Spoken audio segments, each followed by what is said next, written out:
£200 million. Let that number sink in for a second. That's what Chelsea spent. And what they got in return is honestly one of the most baffling situations in modern football. I need to talk about this because something is seriously, seriously wrong.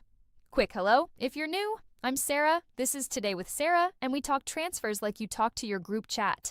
No filter. So let's get into it. Let's rewind first, because you need the full picture to understand how insane this actually is. Over the last two transfer windows, Chelsea didn't just spend money.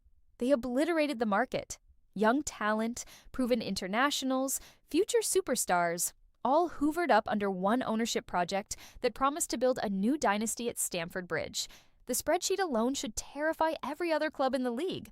Multiple signings in the tens of millions. Long, club-friendly contracts designed to spread the cost. On paper, genius. A model other clubs are now actually trying to copy.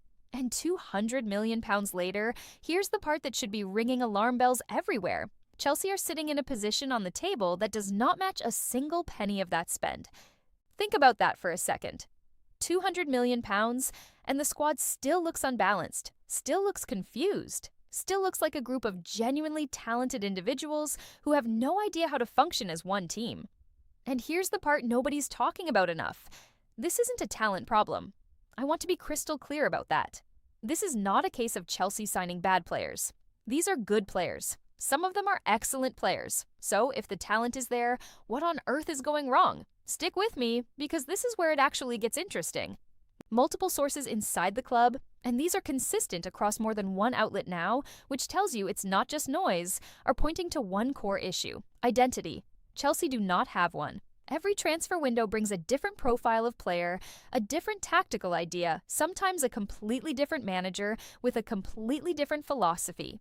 You cannot build a team like that. You can build a collection of assets, sure. You can build a very expensive, very talented mess. But a team needs continuity. It needs a manager who's trusted long enough to actually implement a vision. And Chelsea, under this ownership, have burned through ideas faster than most clubs burn through a single season. And here's where it gets brutal, because the players are starting to notice. There have been reports, quiet ones, the kind clubs hate getting out, of frustration in the dressing room. Players who were sold a project, sold a vision of becoming the centerpiece of something special, now finding themselves rotated in and out of a lineup that changes shape every single week. Imagine being a £20 million signing and not even knowing what position you're playing on a Saturday. That's not a hypothetical. That is reportedly happening right now at Chelsea. So let's talk numbers, because the numbers are where this really stings. £200 million. For context, that's enough to buy entire title-winning squads in most leagues around the world. That's enough to fund several seasons of wages for a top-half Premier League club. And what's the return on that investment? A squad sitting outside the positions this spending was supposed to guarantee. No Champions League certainty, no title challenge, just an expensive identity crisis playing out in real time, every single match day, in front of millions of people. And here's the part that really gets me. The part I think a lot of fans are quietly furious about. This isn't new. We have seen this story before at Chelsea. Different era, different owner, same pattern. Spend big, change managers constantly. Never let any single project breathe long enough to actually work. You'd think the lessons from the past would have stopped this from happening again. But here we are.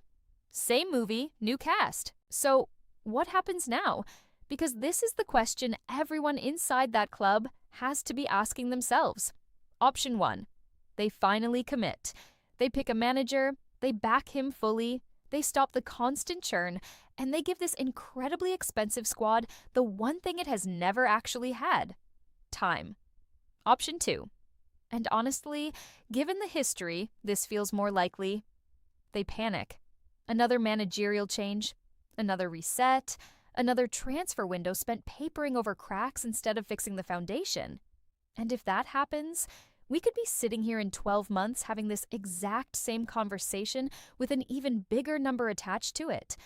Because that's the truly scary part of this story. £200 million wasn't even the ceiling.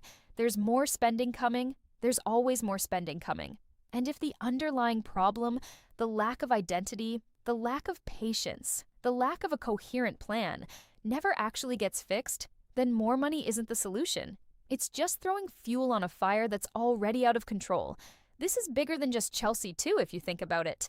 This is a warning shot for every club out there that thinks spending alone wins football matches. It doesn't.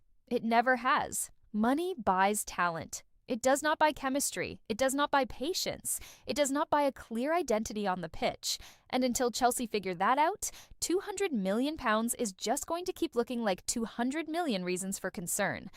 So here's what I want from you. Comment below right now. Do you think Chelsea can actually turn this around? Or is this squad already too broken to fix without a complete rebuild? I want to hear where you stand because the fan base genuinely seems split on this one. And if you enjoyed this breakdown, hit that subscribe button. I cover the biggest transfer stories in football every single day.